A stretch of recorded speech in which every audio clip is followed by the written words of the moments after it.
ಹೂಡಿ ವಿಜಯ್ ಕುಮಾರ್ ಅವರು ಜೊತೆಯಲ್ಲಿ ರಾಮೇಗೌಡರ ಬಗ್ಗೆ ಇವತ್ತು ವಿಶೇಷವಾಗಿ ಕೆಲವೊಂದಷ್ಟು ವಿಚಾರಗಳನ್ನ ನಾನು ಈ ಒಂದು ವೇದಿಕೆ ಮೂಲಕ ಹಂಚ್ಕೊಳ್ಳಿಕ್ಕೆ ಇಷ್ಟಪಡ್ತೇನೆ.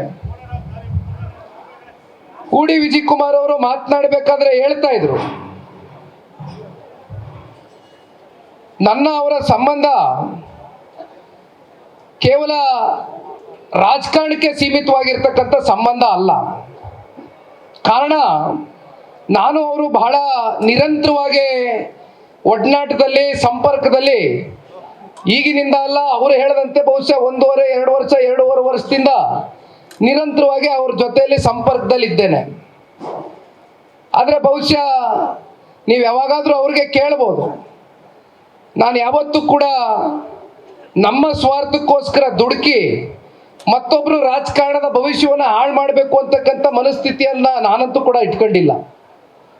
ಹಾಗಾಗಿ ನಾನು ಯಾವಾಗಲೂ ಕೂಡ ಹೂಡಿ ವಿಜಯ್ ಕುಮಾರ್ ಅವ್ರಿಗೆ ಒಂದು ಮಾತನ್ನ ತಿಳಿಸ್ತಾ ಬರ್ತಾ ಇದ್ದೆ, ಸೂಕ್ತ ಸಮಯ ಸಂದರ್ಭ ಎಲ್ಲವೂ ಕೂಡ ತಾಯಿ ಚಾಮುಂಡೇಶ್ವರಿಯ ಒಂದು ಅನುಗ್ರಹದೊಂದಿಗೆ ಮುಂದೊಂದು ದಿನ ನೀವು ಈ ಪಕ್ಷವನ್ನ ಸೇರ್ಪಡೆ ಆಗ್ತಕ್ಕಂಥ ಒಂದು ಶುಭ ಸಂದರ್ಭ ಬರುತ್ತೆ. ಅಲ್ಲಿಯವರೆಗೂ ಕೂಡ ನಿಮ್ಮ ಸಂಬಂಧ ಇದೇ ರೀತಿ ಗಟ್ಟಿಯಾಗಿ ಮುಂದುವರಿಲಿ ಅಂತಕ್ಕಂಥದ್ದನ್ನ ನಾನು ಹೇಳ್ತಾನೆ ಬಂದೆ. ಯಾವತ್ತೂ ಕೂಡ ದುಡುಕಿ ಯಾವ ರಾಜಕಾರಣ ಭವಿಷ್ಯವನ್ನು ಹಾಳು ಮಾಡಬಾರ್ದು. ಆದರೆ ಬಹುಶಃ ಇವತ್ತು ಆ ಒಂದು ಶುಭ ಸಂದರ್ಭ ನಮ್ಮ ಕಣ್ಣೆದುರುಗಡೆ ಬಂದು ನಿಂತಿದೆ. ಅದಕ್ಕೆ ಒಂದ್ ಕಡೆ ಹೂಡಿ ವಿಜಯ್ ಕುಮಾರ್ ಅವರು ತಗೊಂಡಿರ್ತಕ್ಕಂಥ ಬಹುದೊಡ್ಡ ರಾಜಕೀಯದ ಒಂದು ನಿರ್ಧಾರ, ಅದರ ಜೊತೆಯಲ್ಲಿ ಇವತ್ತು ನಾನು ತಿಳಿಸ್ಲಿಕ್ಕೆ ಬಯಸ್ತೇನೆ,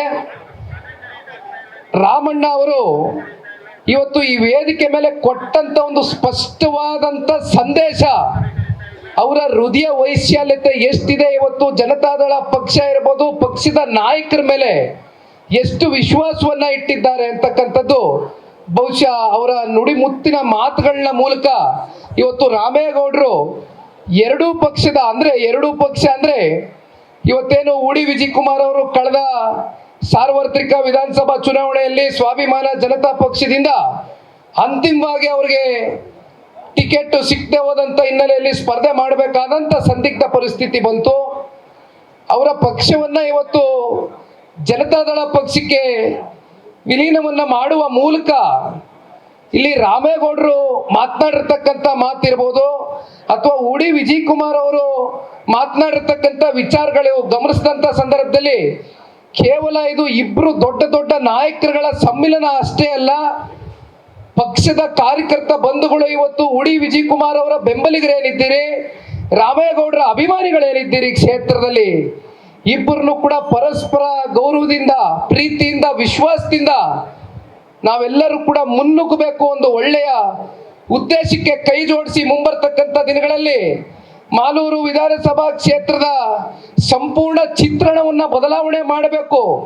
ಒಟ್ಟಾರೆಯಾಗಿ ಕ್ಷೇತ್ರದಲ್ಲಿ ಅಭಿವೃದ್ಧಿ ಅಂತಕ್ಕಂಥದ್ದು ಸಂಪೂರ್ಣವಾಗಿ ಕುಂಠಿತಗೊಂಡಿದೆ, ಕುಸಿತೋಗಿದೆ. ಅದಕ್ಕೆ ಒಂದು ಹೊಸ ವೇಗವನ್ನ ಕೊಡಬೇಕು, ಒಂದು ಹೊಸ ಚೈತನ್ಯವನ್ನ ತುಂಬಿಸ್ಬೇಕು ಅಂತಕ್ಕಂಥ ದೃಷ್ಟಿಯಿಂದ ಇವತ್ತು ಇಬ್ರು ನಾಯಕರುಗಳು, ಇಬ್ರು ಬೆಂಬಲಿಗರಿಗೆ ಸ್ಪಷ್ಟವಾದಂತ ಸಂದೇಶವನ್ನ ಕೊಟ್ಟಿರ್ತಕ್ಕಂಥದ್ದನ್ನ ನೋಡಿದ್ರೆ 100ಕ್ಕೆ 100ರಷ್ಟು ಯಾರು ಕೂಡ ಅನುಮಾನ ಪಡ್ತಕ್ಕಂಥದ್ದು ಬೇಡ.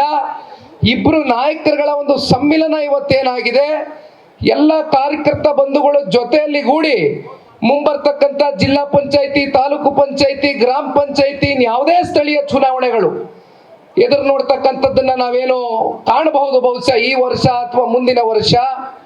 ಅದೆಲ್ಲದಕ್ಕೂ ಕೂಡ ನೀವೆಲ್ಲರೂ ಕೂಡ ತಯಾರಾಗಬೇಕಾಗ್ತದೆ. ಕಾರಣ ನಾನು ಅನೇಕ ಕಡೆ ಭಾಷಣ ಮಾಡಬೇಕಾದ್ರೆ ಒಂದು ಮಾತನ್ನ ಹೇಳಿದ್ದೇನೆ, ನಮ್ಮನ್ನ ಸಂಸದರಾಗಿ ಮಾಡ್ತಕ್ಕಂಥದ್ದಕ್ಕೆ, ನಮ್ಮ ಪಕ್ಷದಲ್ಲಿ ನೀವು ಶಾಸಕ ಸ್ಥಾನವನ್ನ ಕೊಡ್ತಕ್ಕಂಥದ್ದಕ್ಕೆ ನೀವು ಮಾಡ್ತಕ್ಕಂಥ ಹೋರಾಟ, ಆ ಹೋರಾಟಕ್ಕೆ ಇವತ್ತು ಬೆಂಬಲವಾಗಿ ನಿಂತ್ಕೊಳ್ಬೇಕಾಗಿರ್ತಕ್ಕಂಥದ್ದು ಜನತಾದಳ ಪಕ್ಷದ ಕರ್ತವ್ಯ.